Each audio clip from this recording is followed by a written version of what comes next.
Porque 2 dias depois que Deltan Dallagnol se filiou ao Podemos, o presidente Jair Bolsonaro divulgou um vídeo criticando o ex-procurador da República. Na mensagem, ele disse que rejeitou uma audiência solicitada por Dallagnol em 2019, às vésperas da indicação de Augusto Aras a procurador-geral da República. O motivo, só para a gente entender, seria um certo receio de sair de uma história pronta, sair uma história pronta do encontro em que ele poderia ser acusado de tentar negociar algo para aliados ou parentes também em troca de alguma vaga. Vamos ouvir então exatamente o que o presidente da República falou sobre esse assunto.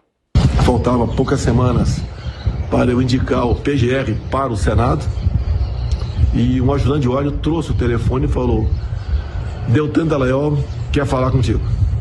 Eu falei: não vou falar com ele. Porque eu não queria falar com ele, nunca tinha falado antes, por um motivo muito simples. Ele queria uma audiência comigo. Porque ele era, no momento, o cotado nas mídias sociais como ir para o PGR, A pessoa certa para o PGR, como naquele momento também a pessoa certa para o Supremo seria Sérgio Moro. E se eu tivesse audiência para ele, com toda certeza, eu não ia indicá-lo para a PGR, mas ele ia sair com uma história pronta, como eles faziam por ocasião de alguns depoimentos, por ocasião da Lava Jato. Escreviam um depoimento e chamavam o cara para assinar. E ia falar o quê? Que eu teria feito uma proposta indecorosa para ele, para salvar aí um amigo, um parente.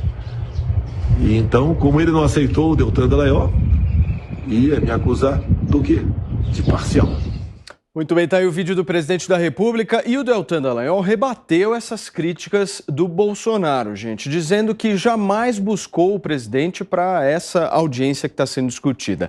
De acordo com o ex-procurador, o que ocorreu foi o oposto. Ele disse que foram interlocutores de Bolsonaro que buscaram por ele para saber se ele teria interesse em entrar na vaga de procurador-geral da República e ele teria respondido que não queria esse determinado cargo. Ele ainda disse que não ligou para o presidente, nem antes de Augusto Aras ser nomeado ao cargo e nem muito menos depois. Dallagnol negou que os depoimentos da Lava Jato eram escritos pelos procuradores de forma a forçar um depoimento. Tá aí a treta geral da República e é motivo para os nossos comentaristas do nosso time aqui a gente debater, tentar entender um pouquinho o que está acontecendo. Bruninha, vou começar por você hoje, porque essa história a gente acredita mais em quem? No Dallagnol ou no Bolsonaro, hein?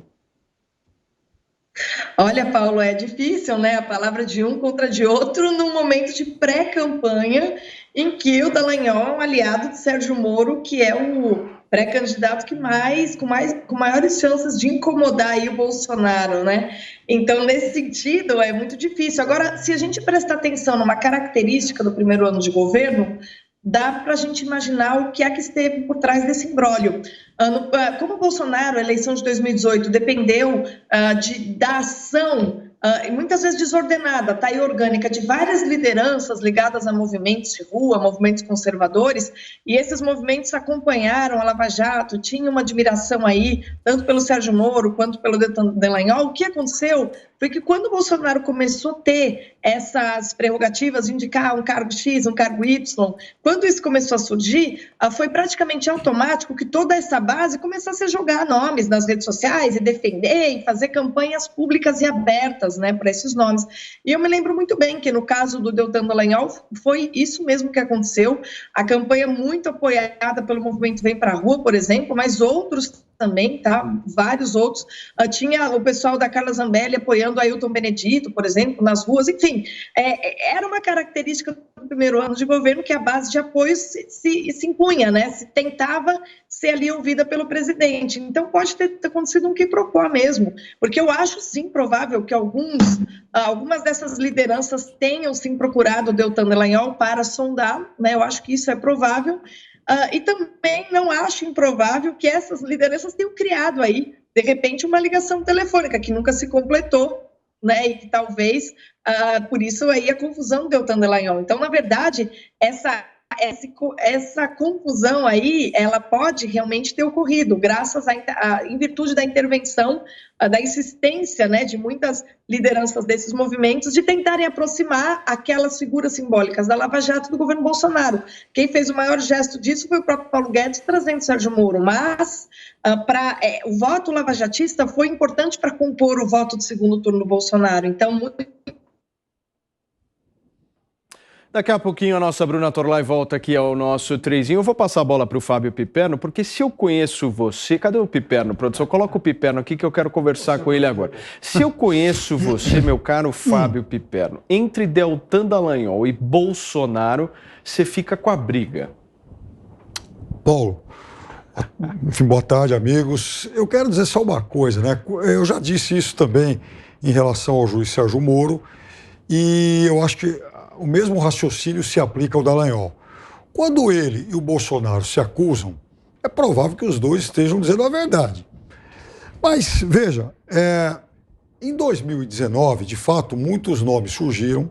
Eu me lembro de ter lido, sim, sobre as especulações, muitas especulações em torno do procurador mais conhecido aí da Operação Lava Jato, exatamente o procurador Dallagnol. Então, não é improvável, impossível que alguém tenha ido lá no presidente soprar o nome dele. E aí, vamos lembrar de uma coisa. A gente está tratando de alguém extremamente ambicioso. Vejam, uma das proezas do Dallagnol naquele momento, no seu auge de popularidade, foi imaginar aquela absurda fundação que seria construída com um ervanário lá de R$1,5 bilhão que fazia dinheiro, esse que fazia parte do dinheiro arrecadado das multas que as empresas envolvidas na Operação Lava Jato pagaram. E aí, quem é que ia ser o gestor disso aí? O Dallagnol. E, obviamente, essa fundação acabou sendo vetada pelo STF, porque se tratava, evidentemente, de algo nababesco e sem justificativa prática. Havia algo mais urgente a fazer com aquele dinheiro. Agora, essa história ela é muito curiosa porque, analisando as duas versões, primeiro que eu não sei quem foi que estimulou quem a começar a falar disso, porque, vejam, o presidente, por mais críticas que eu faça a ele, o presidente tem que ter um mínimo de bom senso, ele não pode se rebaixar ao ponto de ficar dando respostas públicas aí a alguém que pretende ser candidato a deputado federal. Então, se o presidente quiser brigar com o Moro, com o Lula, por exemplo, né, que são dois rivais mais encorpados, aí eu acho que se justifica. A gente está falando de confronto político, confronto de cachorro grande. Agora, com o Dallagnol, eu acho que não é o caso. Segunda coisa, o presidente fala que teria recebido lá um contato de alguém que disse que o Dallagnol ia ligar para ele. Então, eu não acho que o presidente também seja, por mais mitomaníaco que seja, que Jair Bolsonaro seja alguém de tanta criatividade, um ficcionista capaz de criar histórias como essas. Eu acho muito improvável que, do nada, o presidente tenha sacado essa história. Por isso que eu acho que não há nada impossível que realmente alguém tenha feito algum contato, alguém tenha soprado para ele o nome do procurador Dallagnol. Ô Constantino, esse ponto que o Piperno levanta aqui é interessante da gente colocar em discussão, porque o Bolsonaro é o presidente da República e há uma certa liturgia para o cargo. Você acha que ele fez bem de se envolver nessa briga, enfim, de ir para as redes sociais justamente para comentar sobre alguém que é candidato a deputado federal? Boa tarde, Paulo. O alvo, obviamente, é Sérgio Moro, né? É a campanha do Sérgio Moro. Então, é toda uma narrativa de que houve uma politização da Lava Jato e, como eu já disse aqui antes, a decisão tanto de Moro como de Dallagnol de realmente ingressarem na política em nada ajudou, né, na imagem da operação. Deu muita munição para as pessoas que desconfiavam, ou mesmo que não desconfiava muito, que era tudo um plano desde o começo político. Hoje em dia, muita gente já tem essa dúvida. O dossiê feito pelo Kim Paim, que o presidente mencionou, e com uma cronologia e muitas reportagens, a história do Álvaro Dias, o senador do Podemos, tem muito material ali que você realmente fica, no mínimo, com a pulga atrás da orelha, né? Fica cabreiro, desconfiado.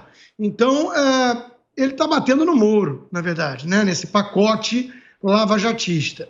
Agora, veja, sobre liturgia do cargo, o presidente, desde o início do governo dele, conta com as redes sociais e a relação direta com o povo. Aliás, talvez seja um grande diferencial em relação ao Sérgio Moro, que está calculando cada fala dele e agindo de maneira muito calibrada e calculista, que é uma coisa muito pouco genuína.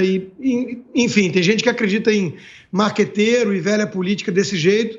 Eu desconfio que isso não vai ser tão bem sucedido assim. Vamos ver.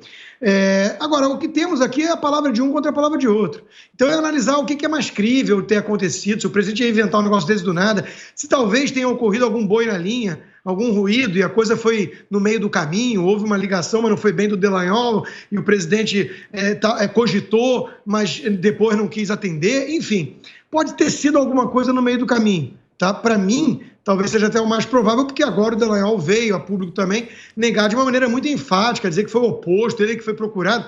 Então, me parece que deve ser alguma coisa no meio do caminho. Agora, como eu disse, né, essa decisão de ambos, Dallagnol e Moro, ingressarem na política, foi algo muito ousado, para dizer o mínimo, deu muita munição para os seus adversários, que agora não são mais apenas os lulistas, né, e a esquerda, os bolsonaristas também. E o Deltan Dallagnol, de fato, ele sempre demonstrou uma visão, nisso eu concordo com o Piperno, muito messiânica, muito grandiloquente, né? Ele tem esse fervor, né, religioso, de que ele vai enfrentar todos esses dragões e quase curar o problema da corrupção no país. Eu já detectei em alguns momentos ali em campanhas no passado que ele fez sobre aquela coisa, até mesmo aquele projeto lá das coisas da corrupção, que tinha uns itens bem questionáveis ali, e suscitou muito debate à época, né? Mas ele tem essa visão típica do tecnocrata, imbuído de uma visão de si mesmo e da equipe que ele lidera, né? De consertar o Brasil, se colocar as pessoas certas lá no poder, nós vamos fazer tudo direito. E o perigo desse tipo de visão, na minha opinião, é que quando a pessoa está nessa cruzada, é muito comum, há uma tendência natural a você aderir àquela máxima do Lenin de que os nobres fins justificam quaisquer meios. Ou seja, eu não estou dizendo que isso aconteceu, até mesmo na questão delicada aí da delação pronta que o presidente acusa, e o Deltan nega. O que eu estou dizendo é que pessoas imbuídas desse grau de fervor messiânico, elas normalmente, quando encontram alguns obstáculos republicanos no meio do caminho, elas estão dispostas a atropelar esses obstáculos, porque elas, afinal de contas, estão liderando. Não é uma luta para melhorar um pouco algumas coisas no Brasil, com o pé no chão e humildade. É para salvar o país da corrupção. Isso é um troço bastante ambicioso. Ô Serrão, analisando aqui justamente esse vídeo coloca aqui um ponto que eu acho que é importante a gente discutir, que justamente o Sérgio Moro estaria protegendo e protegeu ao longo da Operação Lava Jato o senador Álvaro Dias, que é seu colega de Podemos do estado do Paraná. Mas isso seria um pouco impossível juridicamente, porque o senador tem o seu foro privilegiado e também precisa ser investigado necessariamente pelo Supremo a pedido da própria PGR. Como é que se concretiza isso? Bolsonaro espalhou fake news? Saudações, meus amigos e amados haters. Não chega a ser fake news. O que ele fez foi estratégia de campanha, guerrilha de campanha eleitoral que se aproxima da porta do inferno muito antecipadamente, como nós já adiantamos aqui. Do ponto de vista estratégico, Bolsonaro mira diretamente no que lá o Palácio do Planalto tem chamado de juristocracia. Todos aqueles personagens ligados à campanha eleitoral que tenham ligação com abusos de autoridade que venham do poder judiciário, Bolsonaro vai atacar. Esse é o ponto que ele escolheu para bater em Deltan Dallagnol, para acertar em Sérgio Moro, pegando no meio do caminho Álvaro Dias. E, ao mesmo tempo, o presidente da República também, desde a semana passada, voltou a dar pancadinhas de leve no Supremo Tribunal Federal, principalmente no ministro Luiz Roberto Barroso, que também deu troco em Bolsonaro no fim de semana, voltando a cumprir o papel de imperador, de poder moderador, baixando até uma determinação acionada pelo partido Rede para determinar como os estrangeiros devem entrar no Brasil por causa da pandemia. Isso seria um papel do Ministério da Saúde, talvez da Agência Nacional de Vigilância Sanitária, mas decretado pelo governo federal. Não, mas quem deu a ordem foi Luiz Roberto Barroso. Então, volta de novo a discussão da juristocracia, os limites em que o poder togado vai se expandindo sobre o poder executivo. E Bolsonaro percebeu que esse é um tema interessante para a campanha do ano que vem. Ele está apostando no desgaste popular do Supremo Tribunal Federal e de tudo que seja relacionado ao poder judiciário. Assim ele pega Sérgio Moro e a Lava Jato. Muito bem, vamos voltar então a ouvir o comentário da nossa Bruna Torlai, que já nos ouve, está conectada aqui com a gente. Bruna, por favor, continua aquele seu raciocínio para a gente. Não, de maneira... Eu já tinha praticamente concluído, Paulo. Na verdade é isso, eu acredito que tenham havido ruídos, né? Isso que o Serrão menciona, de uma guerra assim de campanha, né, entrar na guerrilha de campanha, também pode entrar, claro, para mirar no Moro, né? E eu acho que o que o Piperno fala não se sustenta muito pelo seguinte motivo, porque de fato o Deltan Dallagnol é um espantalho para atacar o Sérgio Moro. Então, de qualquer maneira, quando o Bolsonaro entra na picuinha com o Deltan Dallagnol, o que ele está fazendo é dizendo que o grupo lavajatista não é digno da credibilidade que ele ou procura dizer que é, né? Então, na verdade, essa é a briga sempre. De qualquer maneira, apesar desses ruídos, é tão diferente, né, a proposta, a mentalidade, de fato, tanto Deltan quanto Moro, fazendo uma ou outra crítica ao STF, as críticas são quanto a decisões, não quanto a atitude. Então, eles não criticam o ativismo judicial, eles criticam o fato de que esse ativismo judicial, depois de ter atropelado a Constituição, votando a prisão em segunda instância, desatropelou, né? Passou o trator de volta. Esse foi o problema para eles.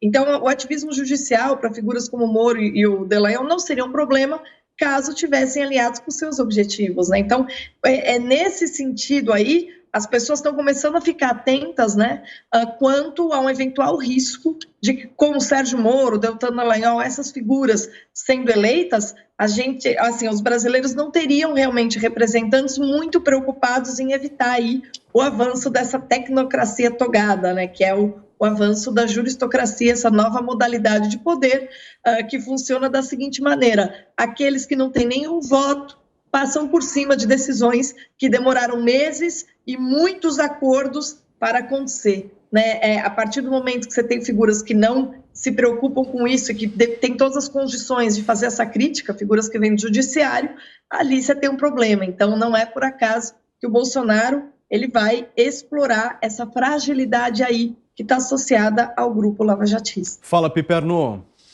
Eu acho que do ponto de vista estratégico, ele acerta, por exemplo, nos embates com o ex-presidente Lula, que é um rival, um potencial rival dele. Então, os dois se agridem e ok, isso faz parte do jogo político e vai ser assim, não só até a eleição, mas para sempre. Quando ele bate de frente com o ex-ministro Sérgio Moro, perfeito, é um rival que está brigando por uma faixa de eleitorado muito próxima a dele. Quando ele briga com o Dallagnol, que é um personagem menor, ele está brigando também com o lavajatismo. E aí eu fico muito em dúvida se ele tem a ganhar algo. Ele tem a ganhar nos embates com o Moro. Com um personagem de segundo escalão, por mais que tenha todo esse simbolismo, toda a ligação lá com a Lava Jato, foi uma figura central na operação, eu confesso para você, Paulo, que eu tenho dificuldade em imaginar o que é que o presidente pode ganhar do ponto de vista eleitoral, estratégico eleitoral. E aí isso a gente vai ver depois. Todos vocês me pediram aqui a palavra, mas eu acho que esse ponto é um ponto relevante da gente trazer aqui em discussão, porque quando o presidente da República realmente bate no Deltan Dallagnol, ele não está batendo em primeiro lugar no Dallagnol, é na Lava Jato, é na operação, porque ambos foram muito representativos, tanto o Deltan quanto o Moro. Eu vi que você discorda, Constantino, por quê? Porque eu acho que ele está batendo no Moro. Não é na Operação Lava Jato em si. Claro que junto ele de casquinha precisa de tabela denunciar a Operação Lava Jato, mas ele está batendo no Moro, a narrativa é muito parecida. Ambos resolveram ir para a política, ambos se recusam a criticar o ativismo judicial, como a Bruna apontou, e o presidente já fez uma denúncia de que o Moro queria, no fundo, a indicação para o STF.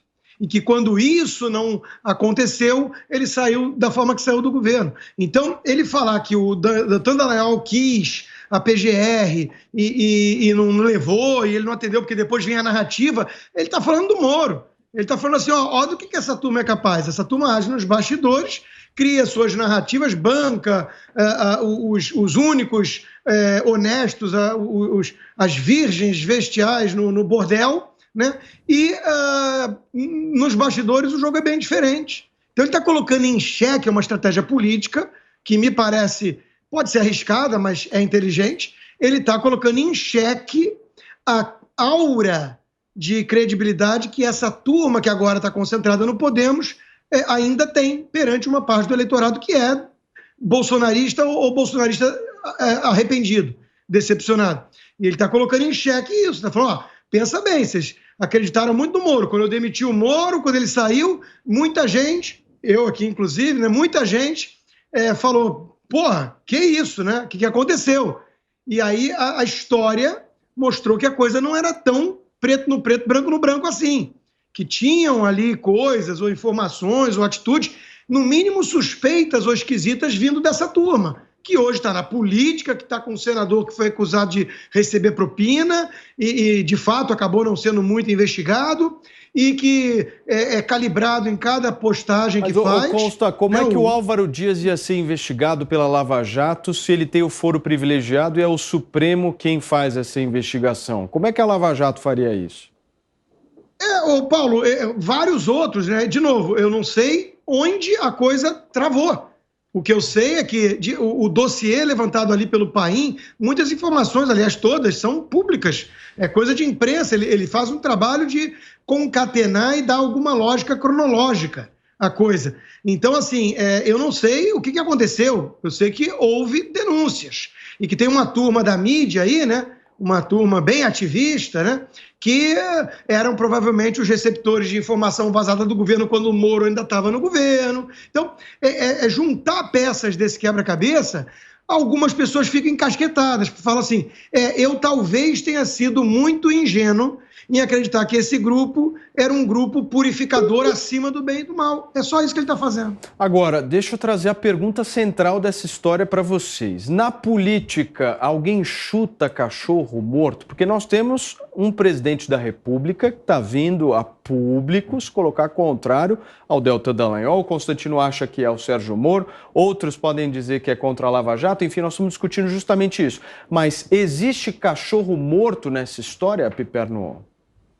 Não, ninguém é cachorro morto nessa história. A gente está falando de um partido político, o Podemos, que vai reunindo um grupo de pessoas aí com projeção, encabeçado pelo Sérgio Moro, falou-se no senador Álvaro Dias e vem lá o Dallagnol. Então, é claro que o presidente, quando chuta o Dallagnol, quando parte de peito aberto, é claro que ele está mirando um grupo maior.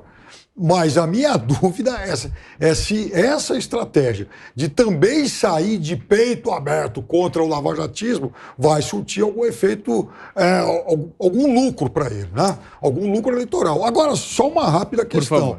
Sobre um possível processo aí em relação ao Álvaro Dias, é claro que isso não caberia naquele momento ao Moro, um juiz de primeira instância, mas não vamos também esquecer a lista do Janot. Né? Tinha vários governadores, senadores, deputados, e aí isso foi para o STF e acabou sendo repassado a vários tribunais. Tem gente sendo investigado até hoje. O Álvaro Dias, pelo jeito, passou ileso. Fala, Serrão.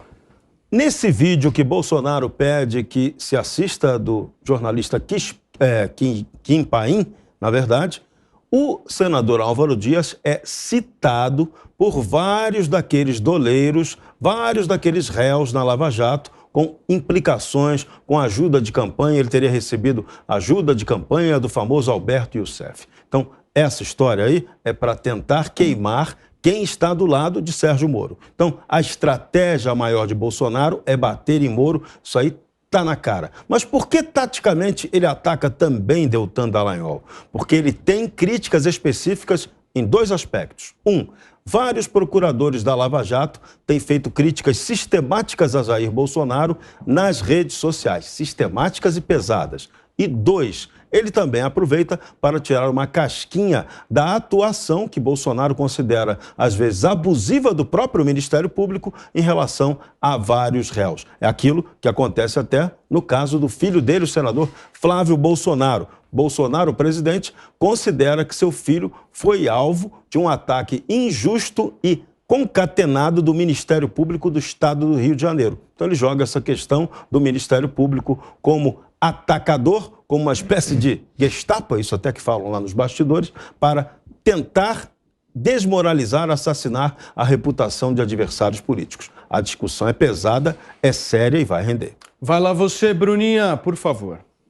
Então, Paulo, uma pergunta que você fez foi: será que bater no Deltan não é bater no lavajatismo? E será que isso não é um risco? Eu acho essa pergunta muito boa e vou ficar com ela. Veja só, o lavajatismo ele tem uma fragilidade essencial.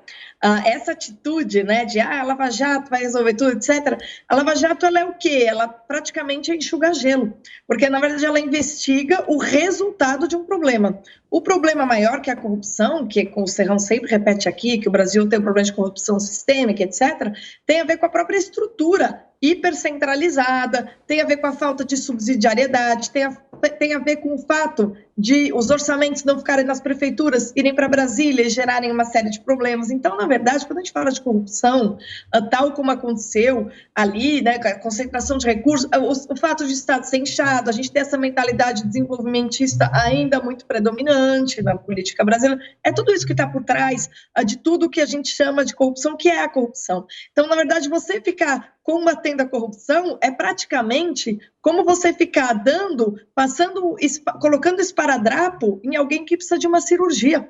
Então, nesse sentido, o lavajatismo já foi reconhecido pela base conservadora, que entende que o governo Bolsonaro foi até agora a melhor tática de combate à corrupção, porque ele tentou de algumas maneiras, resolver problemas na raiz, né, ainda que possam acontecer a corrupção nos escalões, ali, terceiro e quarto escalão do governo, coisa que às vezes é muito difícil controlar, mas na raiz você resolve enfrentando problemas estruturais, né? Então a Lava Jato e os lavajatistas têm essa fragilidade, eles não entendem realmente o que gera a corrupção. E a corrupção no Brasil só vai diminuir quando a gente atacar alguns desses problemas que a geram. E não adianta ficar colocando band-aid nesses problemas, quando que a gente precisa fazer uma cirurgia. Então, nesse sentido, eu acho que o risco de bater na Lava Jato não é tão grande quanto parece, considerando que as pessoas já entenderam que é algo muito frágil esperar que, por meio desse tipo de combate à corrupção, sem ir nos problemas estruturais, a gente vai chegar muito longe no Brasil. Fala, Serrão. O Fábio Piperno chamou muito bem a atenção para aquele 1 bilhão 200 milhões que a Lava Jato recuperou da roubalheira e que o Ministério Público queria criar uma fundação. Aquele dinheiro deveria ter sido usado para ressarcir os investidores da Petrobras que foram lesados pela roubalheira no Petrolão. Lá fora, a empresa entrou em acordo e atendeu aos detentores de ações nos Estados Unidos. Mas aqui no Brasil, os investidores estão até hoje a ver navios. Então, essa discussão foi uma das que não ocorreu com a grana recuperada da Lava Jato. Fala, Piperno. Não, pois é. Então, o Messias Dallagnol queria administrar esse dinheiro. Aliás, inclusive, ele gostava muito desse tipo de projeção, né? Em um dos áudios que vazaram depois na Vaza Jato, estava lá ele dizendo quanto cobrava por palestras, incentivando aí seus amigos a fazerem o mesmo, porque aquilo virou, de fato, um meio de vida.